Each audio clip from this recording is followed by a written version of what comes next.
Workout की है। अभी हमने बात की थी कुछ स्क्रीन एलिमेंट्स की और हम देख रहे थे कि हमारे पास जो हमारी टास्क बार थी वो हमने यहाँ पर देखी, उसके ऊपर कुछ चीज़ें देखी, दो तीन चीज़ें और भी हैं, ज़रा वो भी देख लेते हैं। अगर मैं किसी ऑप्शन के ऊपर लिखा है तो देखिए लिखा हुआ नजर आ रहा है meet now, then 2 apps are using your microphone speaker, काफ़ी चीज़ें नजर आ रही हैं, इन्हें कहते हैं स्क्रीन टिप्स।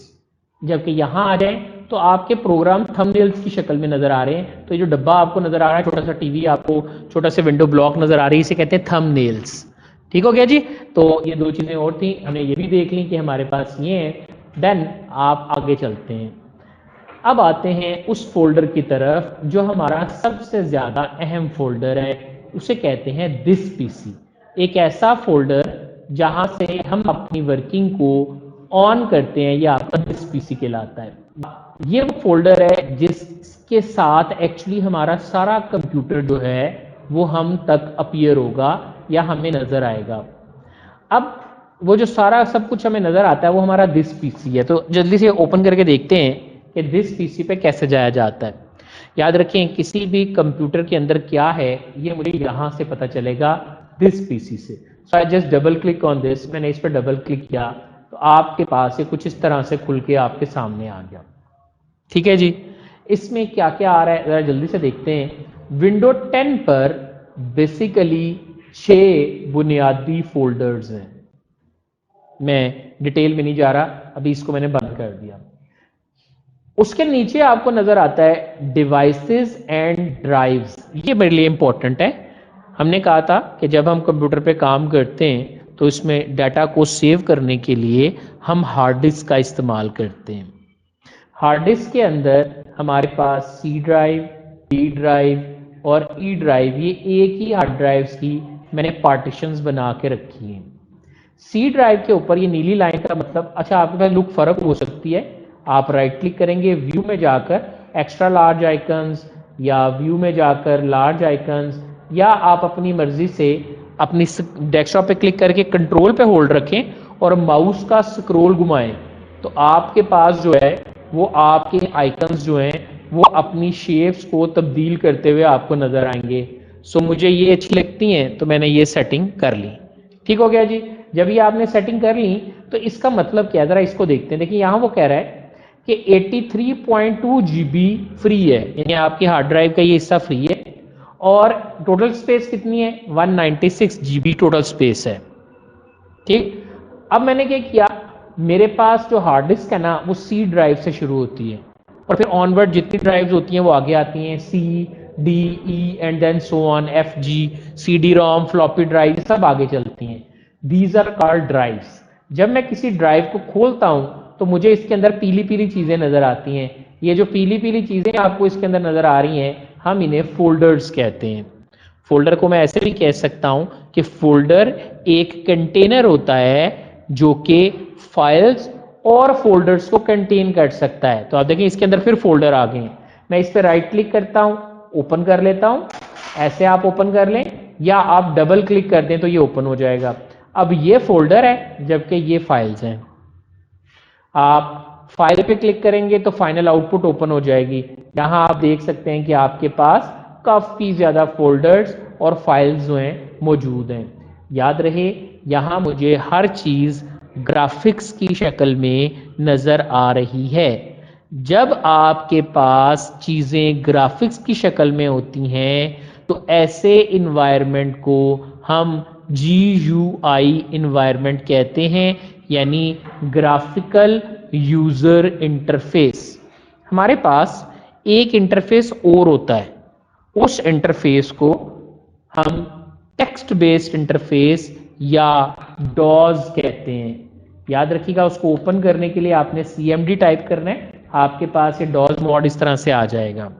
लेकिन याद रहे कि विंडो 10 में हम इसको इस तरह ओपन नहीं करते, हम इसको शेल प्रोग्रामिंग में ओपन करते हैं। देखिए यहाँ पे मैंने राइट क्लिक करना है, जहाँ आपका डेस्कटॉप आएगा वहाँ राइट क्लिक करना है, आपको ऑप्शन मिलती है यहाँ पर आपके पास विंडोज पावर शेल। जो डॉज है ना वो बेसिकली इसमें पावर शेल के साथ हैंडल की जाती है। तो मैंने विंडो पावर शेल पे क्लिक किया है तो मेरे पास कुछ नहीं खुला, अभी आना चाहिए, ये आ गया जी।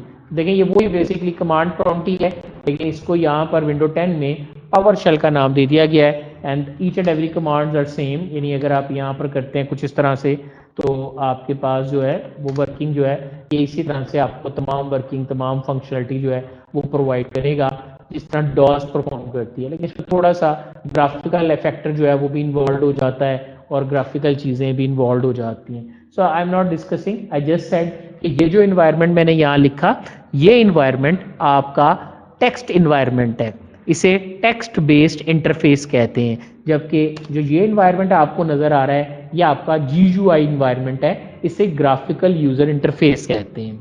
किसी भी ड्राइव को ओपन करने के लिए राइट क्लिक करके ओपन कर दें या उस पर डबल क्लिक कर दें, फोल्डर्स को ओपन करने के लिए उन पर डबल क्लिक कर दें, फाइल को ओपन करने के लिए उन पर डबल क्लिक कर दें, तो आप इस तरह से कोई भी वर्किंग जो है वो परफॉर्म कर सकते हैं।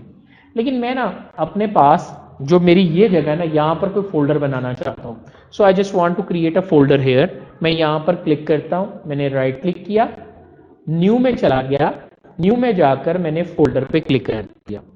ठीक है, याद रहे कॉन्टेक्स्ट मेन्यू सब मेन्यू लिखेंगे कैसे, right click on the desktop, go to context menu, select new and from sub menu select folder. मैंने यहाँ क्लिक कर दिया। मैं उम्मीद करता हूँ कि छोटे छोटे स्टेप्स में आप ये प्रोसेस खुद लिख सकते हैं। मैंने ये मेरा फोल्डर मेरे पे बन गया। अब मैं इसका नाम रखना चाहता हूँ, so I just give the name. जी क्या नाम है जी आपका? शहरियार स्पेल कीजिएगा, SHEHERYAR। मैंने यहाँ शहरियार का नाम लिख दिया।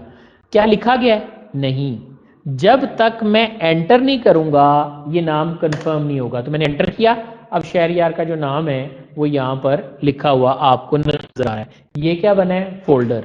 याद रखिएगा Ctrl+Shift+N करके भी आपने आप फोल्डर बना सकते हैं। क्या नाम है जी आपका? नबील, NABEEL।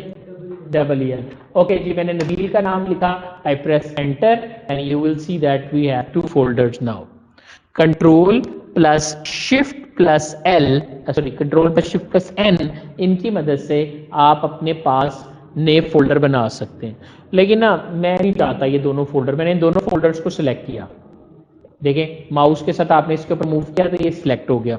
मैं ऐसे भी नहीं चाहता, मैं कहता हूँ दिस पीसी में जाऊं और यहाँ पर अब मुझे ना वो डेस्कटॉप नजर आना चाहिए कि मैं डेस्कटॉप पे कैसे जाऊंगा। So there are a control called tree view control. Tree दरख्त वाला है तो एक कंट्रोल नजर आएगा जिसे हम ट्री व्यू कंट्रोल कहते हैं। अगर आप इसमें देखें तो आपके पास इसके अंदर डिफरेंट चीजें हैं, डिफरेंट ऑप्शंस अवेलेबल हैं। इसे ट्री व्यू कंट्रोल कहते हैं, जिसे आप इस तरह से क्लोज या ऑन या ऑफ भी कर सकते हैं। ये तमाम आपके पास इस तरह से आ जाते हैं। So what I do now, I just have to go to the desktop, I just click on this, तो आप डेस्कटॉप पे आ जाएंगे। तो देखें अभी नबील और शहरियार का फोल्डर मैंने यहाँ बनाया था, ये आ रहे हैं। आप कहते हैं नहीं सर कोई और तरीका बताएं। नेक्स्ट मैं क्या कहता हूँ, मैं कहता हूँ मैं कौन सी जगह पे हूँ? डी ड्राइव में। मैं पीछे जाना चाहता हूँ, मैं पीछे जाना चाहता हूँ डी ड्राइव से, मैं स्टेप बैक करना चाह रहा हूँ। स्टेप बैक कैसे करना चाह रहा हूँ कि एक लेवल पीछे आना चाहता हूँ। तो देखें ये ऊपर पट्टी आ रही है, अगर आप आगे चले गए ना तो आप कभी भी जंप करके पीछे आ सकते हैं। देखें ये फोल्डर्स आ रहे हैं, आपको डी ड्राइव पे जाना है, इस पर क्लिक कर दें, जैसे आप क्लिक करेंगे आप डी ड्राइव पे आ जाएंगे। आपने दिस पीसी पे जाना है, इस पर क्लिक कर दें, आप और पीछे आ जाएंगे। आपने और पीछे जाना है, इस पे दिस पीसी से पीछे तो कुछ नहीं है, मैंने तो डेस्कटॉप पे जाना था। तो डेस्कटॉप पे जाने के लिए आपने क्या करना है, ये सारा जो छोटा सा एरो है इसको दबाना है। जैसे ही आप इसे प्रेस करेंगे आपको यहाँ नजर आता है कि आप डेस्कटॉप आ गए, आप इस पर क्लिक करें, so you will move towards your desktop. Clear है जी? यहाँ तक क्लियर? उम्मीद करते हैं आप इस तरह से शफल कर सकते हैं। लेकिन मुझे याद आया ओहो मैं तो पीछे जहाँ से आया हूँ मुझे वहीं वापस जाना है। फिर आपने अब ये यहाँ से नहीं जाना, फिर आपने बैक करना है। बैक आपको एक एक स्टेप पीछे लेके जाएगा जहाँ भी आप जंप करके आए हैं। और अगर आप कहते हैं नहीं नहीं गलती हो गई, वहीं वापस जाना था, तो आप 1 लेवल आगे भी जा सकते हैं। आल्ट राइट क्लिक के साथ आप जंप कर सकते हैं। पूरी लिस्ट आप यहाँ पर देख सकते हैं कि आप कहाँ पर मूव करना चाहते हैं, किस तरह से मूव करना चाहते हैं। तो मैं चाहता हूँ कि इस पट्टी से आप खेलें, इसे हम कहते हैं एड्रेस बार, क्योंकि ये फाइलों के एड्रेस रख रही है। ये आपका ट्री व्यू कंट्रोल है, आप इससे खेलें। डेस्कटॉप में गए, मुझे सी ड्राइव में जाना है, मुझे सॉफ्टवेयर में जाना है, मुझे ऑफिस पे जाना है, तो आप इस तरह से इसको एक्सप्लोर करेंगे तो इंशाल्लाह कोई उम्मीद ही नहीं है कि आपको ये चीज़ें नहीं आएंगी। These are the quite easiest thing, but मैं चाह रहा हूँ कि आप शुरू से मेंटली अपने आप को इस फील्ड में प्रिपेयर करें। यहाँ तक क्लियर है जी? यहाँ तक क्लियर? ओके, तो आई जस्ट क्लोज दिस, मैं इसको बंद कर देता हूँ। और वापस हमने दिस पीसी पर कुछ बुनियादी चीज़ों की बात की। ये जो 7 बुनियादी आइकन्स हैं, ये 3D ऑब्जेक्ट्स आपके पास 3D के ऑब्जेक्ट कंटेन करने के लिए होते हैं। डेस्कटॉप पर जाने के लिए डॉक्यूमेंट्स का फोल्डर हम अपने पर्सनल डॉक्यूमेंट्स के लिए बनाते हैं। डाउनलोड, जब मैं नेट से कोई डाउनलोड करूँगा, याद रखिएगा विंडो 10 जो है वो इंटरनेट के बगैर अधूरी है। यानी अगर आप विंडो 10 किसी को रिकमेंड करते हैं, so you should recommend that कि आपके पास इंटरनेट भी होना चाहिए। नेक्स्ट, म्यूजिक, अगर आप कुछ सॉन्ग्स वगैरह या ऑडियो फाइल डाउनलोड कर रहे हैं, कोई पिक्चर्स रखना चाहते हैं, तो कोई वीडियोस रखना चाह रहे हैं, जिस तरह मोबाइल्स के अंदर फोल्डर होते हैं, अब विंडो भी उसी पैटर्न पे चलना शुरू हो गया है। इसमें भी यही बेसिक आइकन्स हैं जो आपको नजर आते हैं। तो यहाँ तक अगर कोई बात पूछने वाली है तो पूछ सकते हैं।